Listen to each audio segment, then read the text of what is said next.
في حاجتين النهارده خلوك ما استمتعتش بمباراه المنتخب المغربي امام منتخب البيرو. الحاجه الاولى وباختصار هو منتخب البيرو نفسه اللي يحسسك ان هو جاي يدافع عن عيال، والله العظيم مش جاي يلعب مباراه كره قدم.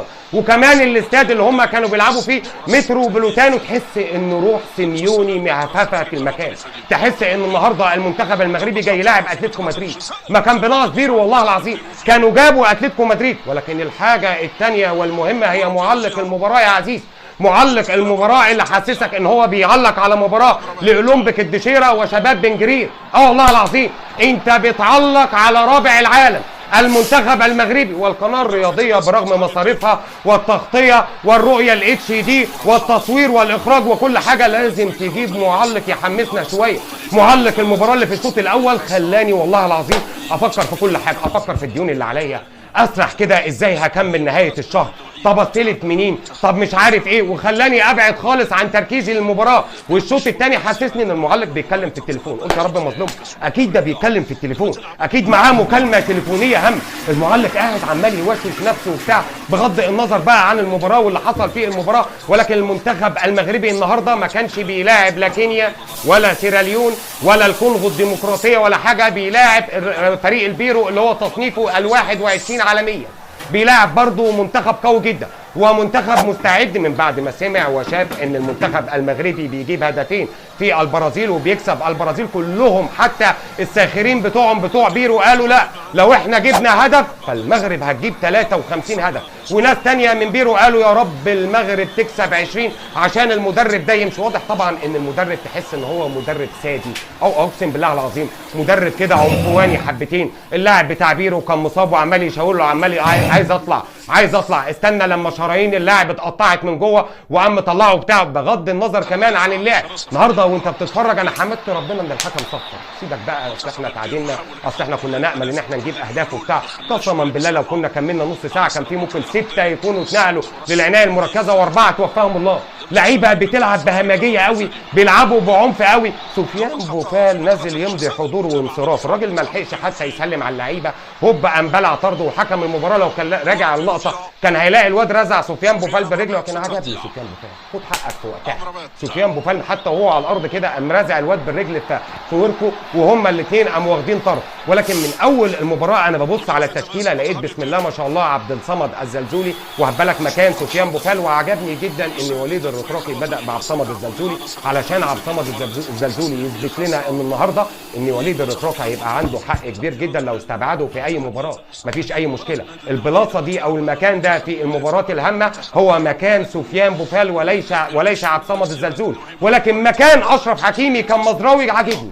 مزراوي النهارده كان نجم من نجوم اللقاء على الناحيه اليمين، وكان مدي اجازه بالمناسبه لحكيم زياش. ولكن خليني افكرك يا عزيزي، لو وصل لك هذا الفيديو ما تنساش تعمل لايك من هنا عشان انت بتكسل. مش هنقول بقى وقت الصيام ولا بتاع، الناس كلها فطرانه اهو. اعمل لنا لايك من هنا ومفيش مانع انك تشترك في القناه يعني. ولكن النهارده شكل المنتخب المغربي في اول ربع ساعه يا عيني كان فاكر ان المباراه هتبقى سجالا بقى، هنلعب بقى مباراه حماسيه زي ما لعبنا مع البرازيل. المنتخب المغربي بيهجم، وتلاقي كمان النهارده الراجل اللي اسمه النصيري بيضيع جول اكيد، بيضيع جون اكيد. العرضيه اللي لعبها له المزراوي علشان يوسف نصيري يلعبها من فوق الجون، كان ممكن يلعبها في اي زاويه ويريحنا من الفريق المعفن ابن المعفنه ده اللي جاي يدافع.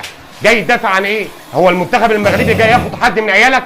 يعني لو قالوا لك مثلا ان حكيم زياش هينفرد بالمرمى وهبالك كده اهل بيتك كلهم في خطر. انا ما اعرفش بصراحه منتخب البيرو، تيجي تبص على الاحصائيات 0 تسديده على المرمى بالنسبه لمنتخب البيرو، ولا تسديده على المرمى، ركنيه وحيده. الاستحواذ 55 للمنتخب المغربي و45 للمنتخب البيرو اللي كان قافل العمق يا عزيزي. بالمناسبه كان بيلعب ب 3-5-2، وتلاقي الخمسه اللي هم في نص الملعب بيتراجعوا مع الثلاثه عشان يضموا ياخدوا ثواب الجماعه ويبقوا 8 قافلين لك العمق واخد بالك، وكمان على الاطراف. وبيلعبوا مباراه يعني ممله جدا. ولكن كان هدفهم واضح جدا من هذه المباراه ان المنتخب المغربي اللي هو تصنيفه ال11 ما يكسبناش. طب انت تكسبه؟ لا، انا المهم عندي ان منتخب المغرب ما يكسبنيش، مفيش اي نيه ان هم يلعبوا او يهجموا او بتاع. حتى المهاجم بتاعهم تحس ان هو قالب على الوليد شديره، واخد بالك؟ المهاجم ولا ليه نفسي يلعب ولا ليه نفسي يهجم ولا ليه نفسي ان هو يجمع اللعيبه ولا بتاع. ولكن في لعيبه المفروض ان هي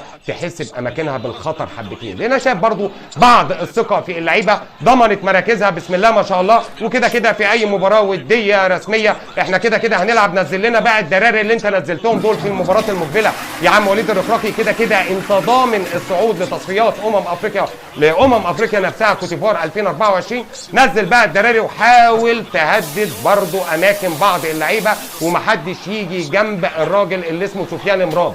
سفيان المرابط برضو مهما اختلفت الاوضاع مهما اختلفت الظروف، سفيان المرابط النهارده لعب بكل روح وجرينتا وعزيمه، وعمل والله العظيم مباراه جميله جدا. استخلص كرات كتير، كسب ثنائيات كتير. هنا برضو نقول ان خط النص النهارده اللي كان متواجد فيه بوخلال والخنوس عملوا اللي عليهم مفيش اي مشكله. تلاقي بوخلال بيضم الناحيه بتاعه مزراوي واخد بالك وحكيم زياش، والخنوس الناحيه الثانيه واخد بالك مع يحيى عطيه الله والراجل اللي اسمه عبد الصمد الزلزولي. ولكن خلينا نقول كلمه حقانيه خالصه 100% من هنا. البلاصه الاثنين دول على دماغي من فوق، ولكن في فرق ما بين اناحي واخد بالك وسليم املاح وبين بوخلال والخنوس. اناحي النهارده لو كان متواجد في الملعب كان دلع بتوع بيرو دوت، وكان خلق مساحات وخلق مسافات يقدر يتحرك فيها.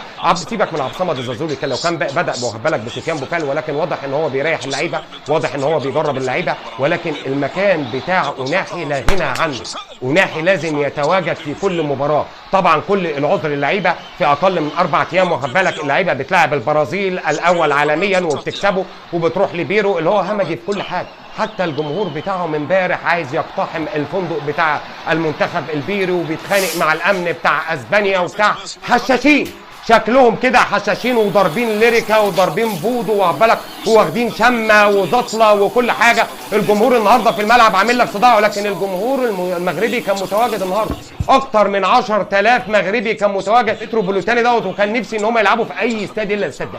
الاستاد ده هو معروف باستاد الدفاع، استاد يجيب لك دقيق تنفس والله العظيم، استاد يخنقك، استاد ممل قوي يعني فيه ريحه سيميوني واللعيبه بتاعه اتلتيكو مدريد. ولكن المنتخب المغربي ماشي على الخطوات السليمه. اتمنى كمان اللعيبه، يعني انا حاسس ان في بعض اللعيبه بدون ذكر اسماء في ثقه زايده نوعا ما. وكنت اتمنى ان وليد الركراكي يغير حكيم زياش الشوط الثاني. لا هي جريمه ولا هي مصيبه ولا اي حاجه. حكيم زياش الشوط الثاني مستواه قل جدا واخد بالك ومجهوده قل جدا. ما يمكن الراجل تعبان، ما يمكن برضه زي اشرف حكيمي واخد بالك الماتش بتاع البرازيل تحامل على نفسه وكان بيلعب مصاب، واناحي برضه تحامل على نفسه وكان بيلعب مصاب. ولكن الشوط الثاني حكيم زياش قل خالص. وانت عارف لما حكيم زياش يقل والنصيري ما يوصلوش اي دعم، وفي نفس الوقت تلاقي سفيان بوفال واخد بالك قاعد بره على الدكه، الراجل ما لحقش يعمل اي حاجه، ما لحقش حتى يقول لهم صوما مقبولا وافطارا شهيا. سفيان بوفال يا دوبك نزل مش عارف كام دقيقه هوب اما اتطرد وبتاع. شكل المنتخب المغربي النهارده كان جميل، ولكن النهارده منتخب بيرو قتل المباراه. يعني بناقص بقى المصاريف وبناقص السفر ونسافر من المغرب ونطلع على اسبانيا ونقعد في فندق مع ناس واخد بالك مع عامل اسمه اوسكار بيحاول يعكر مزاجنا وبتاع. ولكن تحيه كبيره للجمهور المغربي اللي نزل الريت بتاع الفندق اللي اسمه يورو ستار من 5 نجوم لنجمتين، وان شاء الله يتشال خالص يبقى بلا نجوم، يبقى ملطي باذن الله. ولكن برغم كل دوت تيجي تلاعب منتخب جبان جدا جدا جدا خايف يخسر منك. هو ده هدفه والله العظيم، ما عندوش اي طموح في المباراه. اهم حاجه ان احنا ما نخسرش، بدليل انا قلت لك هو 0 تسديده على المرمى يا عزيز، ركنيه وحيده اللي جات لهم يا عزيز.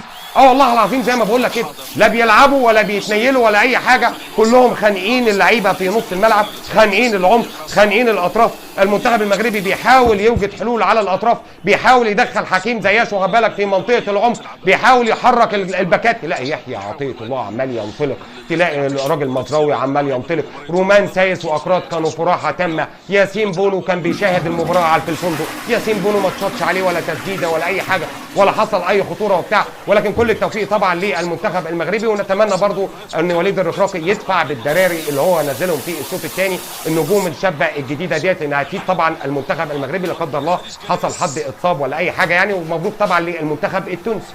تونس لحد ما انا بصور الفيديو كسبانه 1-0 المنتخب الليبي الشقيق اللي نتمنى الاثنين يصعدوا، ولكن تونس وصلت للنقطه رقم 10 تقريبا تحتيها غينيا بيساو 9 نقاط. تونس هي الاول، ولكن عندها مباراه مصيريه في تحديد المركز الاول والثاني في شهر 6 القادم. واخد بالك ان هي هتلاعب غينيا بيساو، لو كسبت غينيا بيساو يبقى تونس هي اول المجموعه بتاعتها. ولكن لحد وقتنا هذا تونس صعدت رسمي 10 نقاط تقريبا، المنتخب الليبي 3 نقاط، والمنتخب اللي تحتيه تقريبا نقطه ولا نقطتين. واخد بالك فتقريبا يعني ما فيش حد هيوصل لرصيد 10 نقاط زي ما وصل المنتخب التونسي. فمبروك للمنتخب التونسي والمنتخب المغربي والمنتخب الجزائري والمنتخب المصري. الحمد لله يعني بحد كبير قوي احنا ضمننا الصعود. كمان منتظرين المنتخب السوداني اللي فاز امبارح على منتخب الجابون، ونتمنى كل المنتخبات العربيه تصعد. واتوقع ان نسخه 2024 بتاعه كوت ديفوار هتبقى نسخه قويه جدا جدا جدا جدا، ولكن ما حدش يتحامل على المنتخب المغربي النهارده. انت اتعودت على الفوز، اتعودت على كل حاجه، خلاص فعلت وضع الفوز. المغرب هتلاعب يكش، هتلاعب حد من كوكب المريخ، احنا كده كده هنكسب وضامنين الفوز وبتاع. لا، كل مباراه وليها ظروفها. اللعيبه ما ارتاحتش يا عزيزي 4 ايام لعبوا ماتشين، ماتش البرازيل وماتش البيرو. النهارده عملوا مباراه كويسه بالنسبه لي، انا اتفرجت عليها واستمتعت. ولكن المنتخب البيرو هو اللي قتل المباراه وهو اللي قتل شكل المباراه. بالتوفيق لاسود الاطلس فيما هو قادم.